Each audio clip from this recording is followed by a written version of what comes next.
Wolverine, you's got the stubby arm. Huh?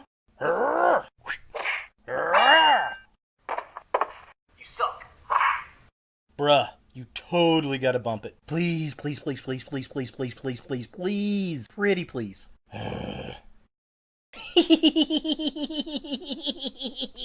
Yes!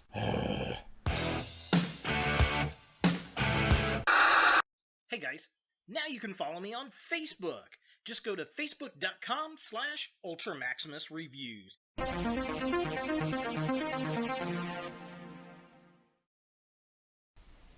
Hello YouTube, Ultra Maximus back with another retro review, and today we're going to rewind it back to the early 2000s. I want to say it's about 2004, maybe 2003. If you know, leave a comment down below. I tried to look, but I couldn't get an exact date on there. But this is the Walmart exclusive Marvel Legends Wolverine from the Age of Apocalypse. This is the primary figure. There was a chase figure that went along with this, the variant, I guess you want to call it, that had the burnt up face, looked kind of like Freddy Krueger, and then it had an alternate hand over here where it had more claws that were stuck in the amputated arm. I found this guy at my local flea market for $2, and I couldn't pass him up. Definitely very cool. I've always liked the Age of Apocalypse Wolverine. I just like the amputated hand. I always thought that was kind of cool. And it was neat when they actually put this guy out. It was part of the original Giant Man Build-A-Figure wave way back in the day. And yeah, he's definitely dark looking. Now, as far as articulation goes, it's actually got some really good articulation that we don't see in Marvel Legends figures today. And it's missing a few bits I wish we did have. So kind of looking at the figure, he has a hinge on his neck joint, so he can look that far down, he can look that far up, and then he can twist back and forth. He's got a diaphragm joint right here, so it kind of looks that far up, that far down, and it twists around at the top. He also has a twist at the waist. He's got these butterfly joints that we see like in Spider-Man figures today, which is kind of cool. The arm goes up, it twists up here at the top. There is also a twist at the upper arm, I guess you would call that, yeah, right? And then he's got a double jointed elbow. He doesn't have any articulation in this hand right here. There's no articulation in this hand. This one over here, we have a twist at the upper arm, at the glove, which I don't know why. Humans don't twist there. Maybe this mutant does. There's a twist at the wrist itself, and then his fingers open up, so he has this really interesting hand. So he can close and make a fist, or you can open it up, which is kind of interesting, kind of cool. His claws are a little warped. That's a soft rubber, but you can fix that with a hair dryer. His legs kick up about that far. They don't go back very far. They do come out. There's a twist at the upper leg. He's got a double jointed knee, which is cool. He has a twist at the top of the boot. There is a hinge at the foot. There is no ankle articulation, but he does have toe articulation, which we don't have anymore.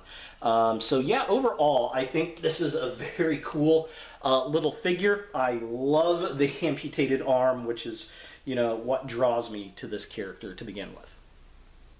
So taking a closer look at the figure itself, the sculpt on it is a little dramatic, but it captures, I think, the comic book character pretty well. It's very garish. I like the red war paint on his face. The hair is done interestingly. It's got these red highlights in it, which is cool. He's got painted hair on his arms, which is kind of interesting. He's got this kind of muscle shirt type thing going on there. The butterfly joints are painted to match the skin, which is okay, I guess, the way the shirt is cut there.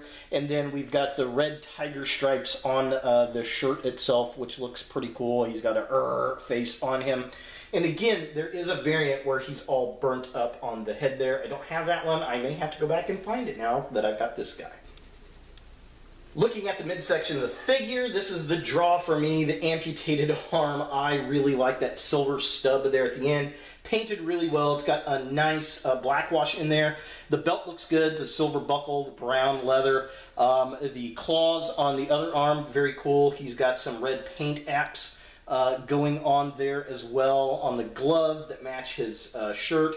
And then the, the hair kind of goes down on the arms, which is nice. The back is basically just black. We get the brown belt all the way around. So again, I think the draw for this figure for me is the amputated arm. You just don't see that on figures very often. Was the funnest part about the character in the comic. And finally, taking a look at the legs of the figure itself. I mean, they're just brown legs. The upper legs seem abnormally long compared to the bottom of the legs, but yeah, it works, I guess, for Wolverine. I love the toe articulation. I wish we still had that in the figures, particular figures, I guess, for posing. I wish it had the ankle rocker pivot, but this is a 10-plus-year-old figure, and for what it is, I think it works pretty well for today's standards, as well as back then. For comparison, here we have the Age of Apocalypse Wolverine with the Old Man Logan Wolverine. And he's just a hair shorter than the Old Man version of Wolverine. So it scales really nicely, even in today's Marvel Legends. I think the paint on it's a little garish compared to what we're getting today, but that's all right. It definitely still looks cool. I think, it captures that comic book essence of the time and would go well in the Marvel Legends collections today. So is the Age of Apocalypse Wolverine from Marvel Legends and Toy Biz something that you want in your X-Men collection? Well, if you like all the variants of particular characters, especially Wolverine here, I think you're going to like this figure. He's pretty cheap to find. He was pretty plentiful. Not a lot of people are super after him. They probably go after the Chase figure more than they do this one. Like I said, I got this for $2 at my local flea market, so it was definitely worth $2 for me to add to my collection. I like this incarnation of Wolverine because I like the stub arm there. The amputated arm looks really cool, and it's just a fun variant for me. I would like to have seen them do more of the characters from the Age of Apocalypse. I think that would be really fun, be a nice little subgroup. I'd like to see a modern version of this as well. We've got the Wolverine figure. I mean, you could do a con exclusive or maybe an online exclusive. That'd be a lot of fun, but definitely not a bad figure. It stood over the test of time, I think, and works well with a modern Marvel Legends collection. The paint's a little harsh on the skin tone, but other than that, I think it works. So there he is, the Age of Apocalypse Wolverine from Marvel Legends, back in the Toy Biz days. Hey guys, thanks for watching. If you like this video, thumbs it up. If you hate this video, thumbs it down. To watch more Ultra Maximus, click on the links to the right. Don't forget to subscribe and share, like us on Facebook, and look for more videos in the future.